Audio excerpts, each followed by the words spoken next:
You're listening to Where You Live with Gene Sullivan. That's right. This is Where You Live. I am Gene Sullivan, broadcasting from the True North Painting Studios. The show, of course, is brought to you by Extreme Exteriors and American Family Insurance, the Kim Bennett Agency. As an American Family agent, Kim believes that there's so much more to insurance than the policy itself. It's about providing you with dependable protection and services. Kim believes that trust and credibility can't be demanded. It can only be earned by what you say and what you do.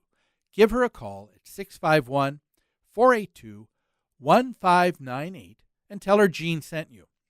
It's time now to hear from the Minnesota Multifamily Association. The MHA Minute is brought to you by Start to Finish Maintenance Contractors. Start to Finish provides 24-hour service for all your home and business maintenance needs. Give Start to Finish a call at 952-259-1219 for your home, for your business, for your peace of mind.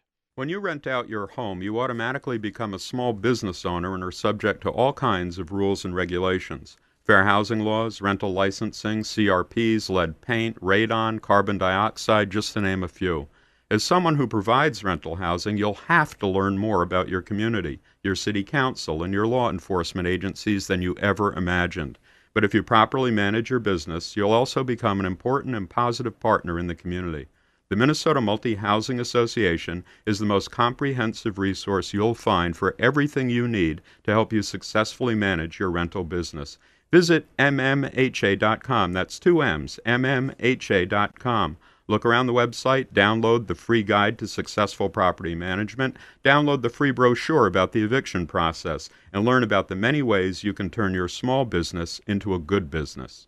What we're just talking about, if you're joining us here for our last segment in today's show, is in Eugene, Oregon. The city council put together what they thought was a lofty goal, and that is, you know what, we need more dense population in the city limits itself, because a lot of big cities are seeing this around the country. People are leaving to go to the suburbs. They have for years. Part of it is because of a lifestyle choice and something that people want. Part of it is because the jobs and the places where people work aren't in the city. All of the places where jobs take place aren't in the city anymore. Out around the outward rings of any major metropolitan area, you'll have large corporations that will have their offices built there. Why? Because it's cheaper. And when people work there, guess what? They want to live within a reasonable distance from where they work. I think that's something that most people usually expect. And I think there are a lot of people that will base their purchasing decision on a home based on the idea that, well, you know, this is going to be only so many minutes drive away from where I live, and so here's where I work, so this is the area that I'm going to concentrate in. Well, it doesn't necessarily work, but the people in Eugene, Oregon are trying to force it. They're trying to force a round peg in a square hole, essentially here, and they're saying, well, here's an idea.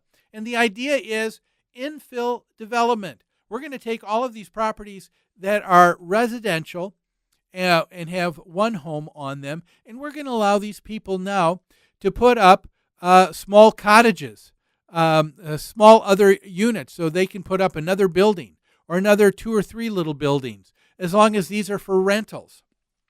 And there are people that are having some major issue with this.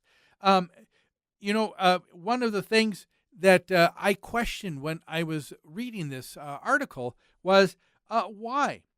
Why do you need infill development? Why do you need a more dense population than you already have in your city? What proof do you have? What are you looking at? What's interesting in this is that there was a city planner who was quoted as saying that the city of Eugene, Oregon, is committed to conducting a planning study for the effects of infill development in their city. But they will do it after the adoption of Envision Eugene, which is the goals and plans that they have to allow for infill development. So we'll do that later. We'll do that in the next year or two. Do you hear that, folks? That to me is just incredulous. I mean, we talked about it already with our first story, but what is it to say, you know what? We've got the answer, but the study that would show us what the problem is, we'll do that afterwards. That to me is just backwards. Why would you do it that way? And then on top of it, what was even more irritating is that the people, the political leaders in the city of Eugene were going to allow for exemptions. There were neighborhood leaders in at least three specific neighborhoods of Eugene and Oregon, and these are ones that are probably the more predominant, higher end real estate. They didn't want this. They didn't want someone next door to them putting up 3 or 4 or 5 cottages and renting it out, looking like a small shanty town. So here, the city of Eugene said, this is an important goal that we should do, but this is an important goal for you, not necessarily for us. And we're going to, once again, pick out winners and losers. We're going to pick out some people that we're going to allow and give them the opportunity to opt out of it. And so there were these 3 neighborhoods in particular that are going to probably be exempt from being able to have infill development in their neighborhood. And again, I'm questioning, is this right? Isn't that what we did a couple years ago when we had the bank bailouts? The notion that there are some things that are too big to fail. You know what? We got to have a special exemption for banks that we don't do for other people. How about the idea of national health care now? Isn't that what's going on? Isn't that what's one of the basic riffs in this whole thing? Is that national health care is not really national for everyone. There are those that are exempt. First of all, the people who actually wrote the darn thing are all exempt. The President of the United States is exempt.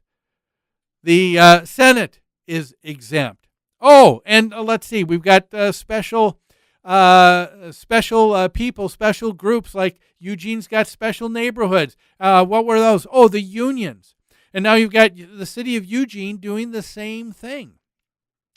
And, I'm sure there are homeowners here who are as frustrated as all get out. Here's one thing that was real interesting. There are a couple of people who have been really committed to living in the city of Eugene, Oregon. These are people who are urbanites, first and foremost. They, for years, have been asking for permission to be able to put a small cottage on their property. Why? Because they work from their home, and they wanted to do something nice and something for where they work, or for being able to do their hobby. Guess what? With all of this law, even though other cottages and small buildings will be able to be put up, the city of Eugene will only allow those to be put up if you're promising to use that for a rental property, to put renters in, not to put yourself in for your home business. So again, there's some big things that are going to be brewing here. This is going to be an interesting story to watch. We'll keep our eye on this as it develops further. I just hope that the city leaders in Eugene, Oregon can become more deliberate and less quick to act on things just because we've got to do something, and that something is a lofty goal they haven't even had the chance to figure out if it's even serious enough to address. Well, that's all the time we've got for our show today. Thanks for joining me. Have a great rest of your weekend. I look forward to seeing you here next Saturday on Where You Live. How sweet it is to be loved by you. How sweet